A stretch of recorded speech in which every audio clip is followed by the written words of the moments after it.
Ladies and gentlemen, are you ready? Let's go! They say anything negative, cause I just wanna hear it out your mouth, yeah. Give me fuel, it's a tool that I use to go ahead and run my mouth, yeah. I take shots, I take loss, I make shots, I miss lots. That's how you get big box, you get yachts, you swing lots and pop off a big shot. Hello, bienvenue sur C0. En voyant une vidéo d'un confrère, une excellente vidéo d'ailleurs, où il explique extrêmement bien les choses, moi je m'interroge sur le résultat réel du passage d'Ethereum de Proof of Work à du Proof of Stake. Donc la modification qui s'appelle The Merge, qui fait partie du package de Ethereum 2. Alors pourquoi je m'interroge dessus? Et tu vas voir que pour moi, le passage pourrait pas forcément être bénéfique. Et je vais évidemment t'expliquer pourquoi. Alors je sais pas si tu connais ces termes. Proof of Work, c'est le concept, de façon simplifiée, d'avoir des ordinateurs pour aider à la validation des transactions. Ce qui nécessite évidemment du matériel relativement cher, du matériel à maintenir et évidemment l'électricité nécessaire pour faire tourner tout ce matériel. Ceci implique donc en effet des coûts qui sont considérables. Et donc pour pouvoir miner sur le réseau Ethereum, donc participer à la validation des transactions, il n'est pas nécessaire d'avoir de l'Ethereum pour pouvoir le faire. Tu verras évidemment que ce détail est très important. Et le Proof of Stake, si jamais tu connais pas bien, on donne la confiance à ceux qui ont justement de la crypto-monnaie. Donc si j'ai plein d'Ethereum et que je suis considéré être un très gros bag en Ethereum, on va me faire confiance pour la validation des transactions. Donc c'est un concept très différent et très peu coûteux par rapport au Proof of Work, donc au minage de crypto-monnaie. Ceci implique que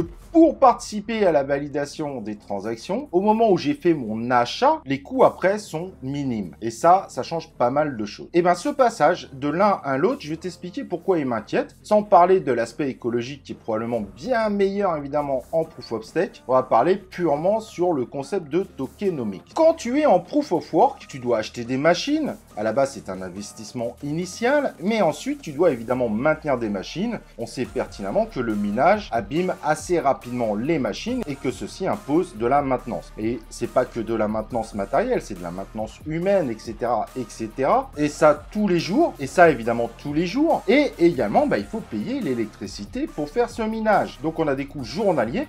Et évidemment, si on n'a pas les moyens d'investir dans ces coûts journaliers, il va bien falloir revendre quelque chose. Et c'est là où on suppose qu'un certain nombre de très gros mineurs vendent en réalité de l'Ethereum pour essayer justement de compenser le coût de l'électricité, du matériel, voire l'achat pour investir, pour grossir son parc de matériel pour évidemment miner encore plus. Quand on fait du minage, on valide une transaction et donc évidemment on est récompensé par la création d'Ethereum qu'on vous donne, plus les frais de transaction. Alors depuis quelques temps, ça a un peu changé. On a une évolution qui est une superbe évolution au passage, qui s'appelle l'EIP 1559, qui malgré tout dans les frais de transaction, maintenant il y a une partie qui est brûlée, ce qui permet de contenir l'inflation de l'Ethereum, ce qui a permis à l'Ethereum de descendre à une inflation de 4% par an environ, un petit peu plus on va dire. Donc en effet, par défaut, si tu vends de l'Ethereum, ça fait une petite pression vendeuse. Cependant, cette pression vendeuse est faite pour participer continuellement à l'écosystème. Donc finalement, elle n'est pas forcément mauvaise. Et c'est là où moi, je m'interpelle sur ce truc. Ça veut dire que,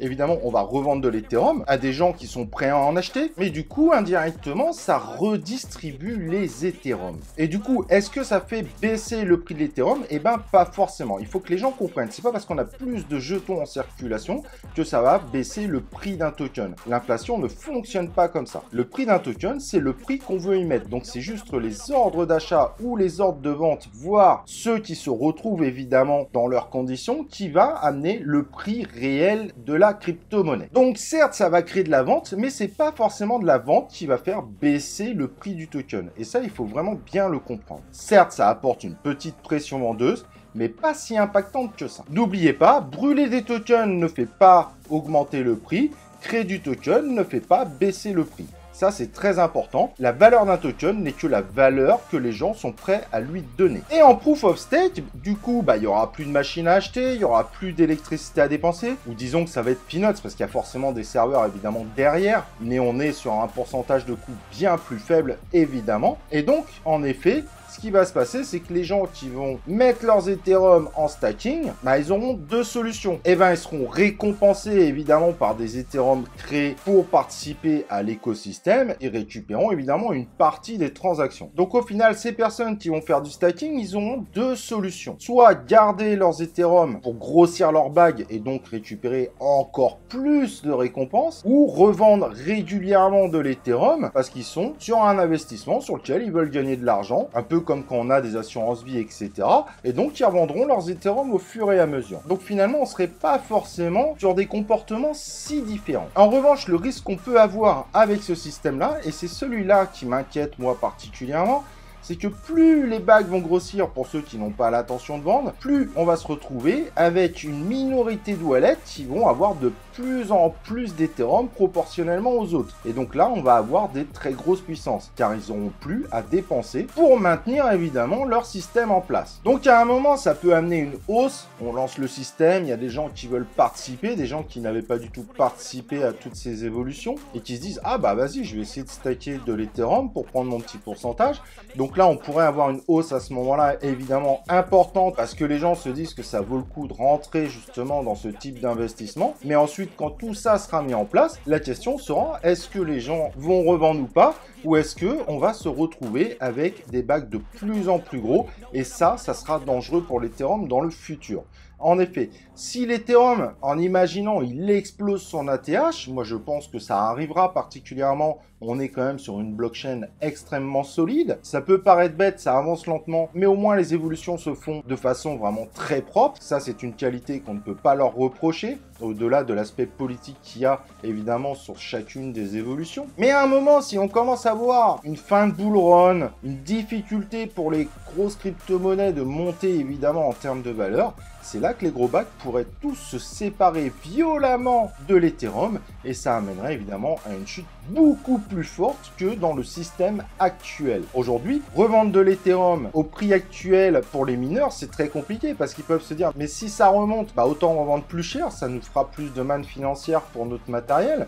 Et oui, on a des dépenses quotidiennes. Sauf que quand on va stacker, on n'aura plus du tout ce risque-là. Et donc ma crainte, c'est que l'Ethereum devienne une crypto-monnaie beaucoup plus volatile qu'elle l'est aujourd'hui et qu'elle suive beaucoup moins les tendances du Bitcoin. On pourrait se retrouver en fait avec une crypto-monnaie qui vit ce que vit Solana, ce que vit Avax, Polygon, etc., etc., du fait d'un passage en Proof of Stake. Alors théoriquement, l'inflation va baisser de 0,43% avec le passage en Proof of Stake. Alors n'oubliez pas qu'il y a plusieurs étapes, hein, évidemment, The Merge ne sera pas la dernière étape. Ça ne devrait pas faire baisser les frais de transaction parce qu'on sera toujours sur un système d'enchères équivalent jusqu'à l'étape de la scalabilité. Étape évidemment extrêmement dangereuse. Si les frais de transaction baissent, peut-être que les stackers vont tous partir à ce moment-là. Ça pourrait totalement effondrer le token. Bref, pour moi, le passage du Proof of Work au Proof of Stake n'est pas du tout une évolution forcément positive en termes d'investissement. Je pense qu'il y a quand même beaucoup de risques derrière. En revanche, pour les traders, ça va être probablement une crypto encore plus sympa à trader.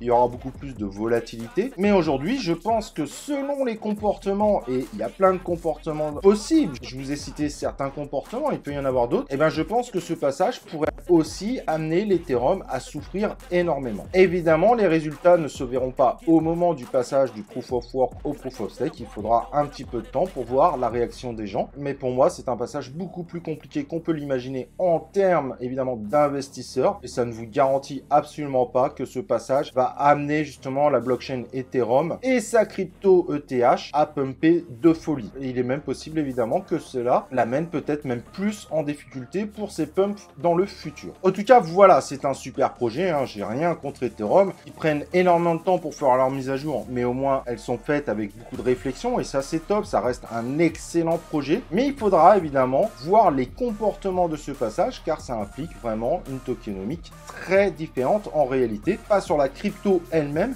mais sur les comportements qu'il pourrait y avoir par rapport à ce passage du Proof of Work au Proof of Stake. Donc maintenant, en termes de prédiction de prix, est-ce que Ethereum va plus exploser avec le Proof of Stake? Je pense qu'au début, il peut nous faire un très joli pump du fait que les gens veulent rentrer dans cet écosystème, mais ensuite, l'Ethereum continuera son chemin de façon assez classique, probablement remontera bien au prochain bull run, mais avec des risques de vente encore plus massifs dans le futur si on se retrouve avec des stakers qui veulent veulent accumuler de l'Ethereum pour en gagner encore plus. Et on se retrouverait donc avec un tout petit pourcentage de bagues et probablement en dessous de 1% qui auront un pourcentage global des Ethereum en circulation de plus en plus gros. Voilà, n'hésite pas à me dire ce que tu en penses en commentaire. Évidemment, n'oublie pas le like sur la vidéo.